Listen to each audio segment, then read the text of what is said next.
Hi, y'all. Jonathan here. Welcome to my room. I'm so glad that you could all come today. Today, I'm going to be presenting on viral replication centers and their virally induced host domains. So I know that we know a lot about viruses.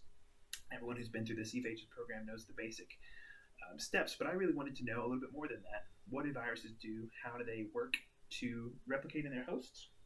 And so I looked into these viral replication domains, and I'd love to share some of that with you today.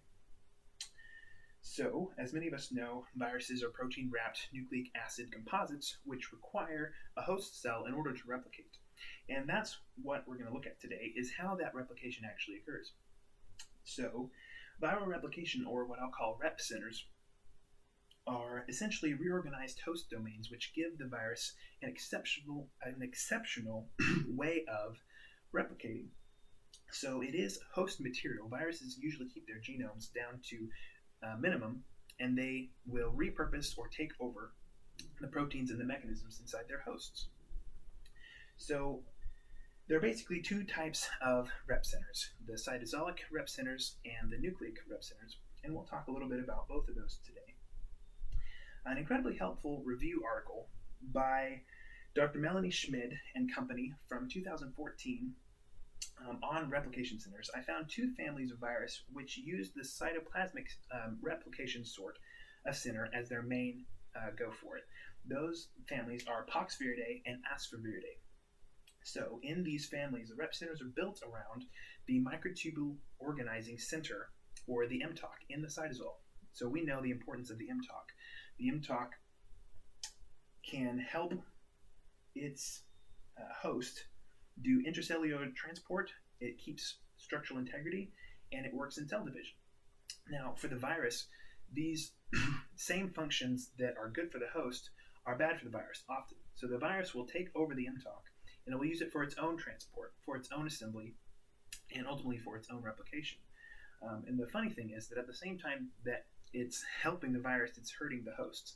So another benefit to viruses taking things over rather than bringing things with them is that they can concomitantly disable their hosts while they do it. So the microtubules, however, are not the only cytoskeletal elements that the virus takes over. One of the most interesting things that I found had to do with the type 3 intermediate filament Vimentin. So in a 2005 article on the rearrangement of these Vimentin proteins by the Aspergillidae member African swine flu virus, Stefanovic and company reported a very intricate phenomenon.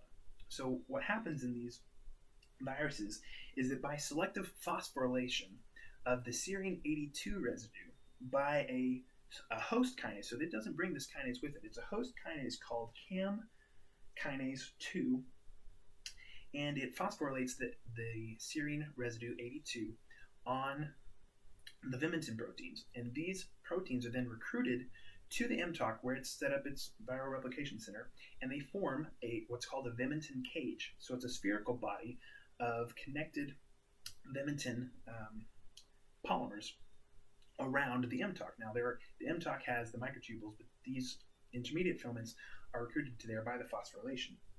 But if you think that that's amazing, and I certainly did, it's even more amazing what happens next. So what the virus will do is it recruits the retrograde diamond motors. So we know that microtubules have kinesin that goes out and dynin motors that go back toward the MTOC.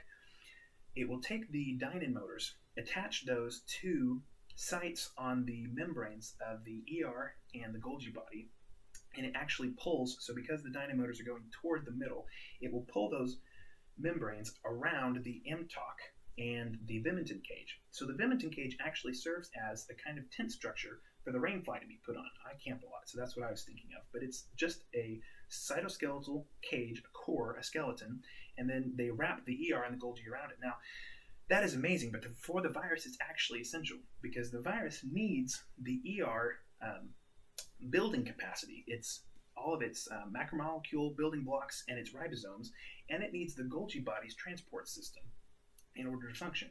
So these two things help it exceedingly. The large-scale host machinery repurposing is totally vital for the virus, and that's one of the ways. If you look at the cells while the viral process is going on, you can see when it is inhabited with the virus. So that was cytosolic replication centers. What about nucleic cytoplasmic nucleic replication centers? Families like Adenoviridae and Herpes viridae put their genome straight on into the nucleus, and as soon as it gets in there, it's going to be associated with what are called promyelocytic leukemia protein nuclear bodies. I think I said that correctly. PML and Bs. Now, these PML and Bs serve as recruitment sites for proteins normally in the host for DNA replication, for repair, and for division. See a theme here? That's what the virus goes for, because those are key in the host as well.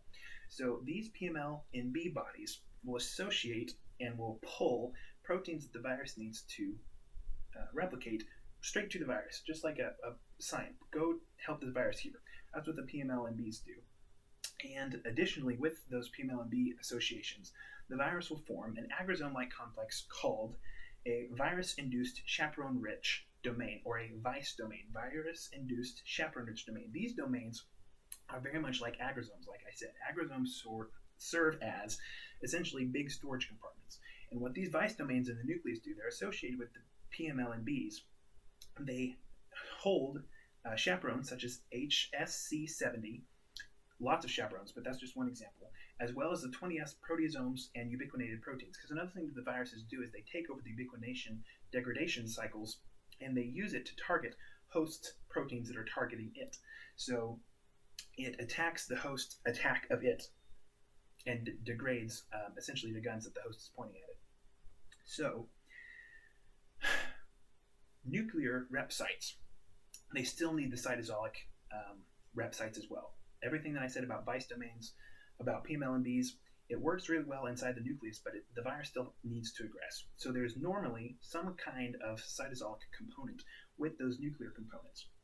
And then it's pretty crazy, but like human cytomegalovirus will pull the nucleus around a cytosolic replication site so that the nucleus is like a big C and the replication site's in the middle, and it'll fuse the membranes so that the viruses that are being replicated in the middle can go directly into the Golgi and right out again. So even though there are cytosolic and nucleic replication compartments, there always has to be some kind of cytosolic component. And with that, I conclude. Viruses are amazing. I love to learn more about them. I've had a great time with the CPhages program, and I know you'll have in previous years as well. So I hope that you learned something, and I certainly did. I thank you all again. I wish you a very happy isolation, a happier finals week, and a yet more happy summer. And I'll see you in the fall. Unless I won't, which there are several of you that I won't. I regret that. But in that case, I wish you a very wonderful life. Have a great time doing your own videos. Thank you all. Bye.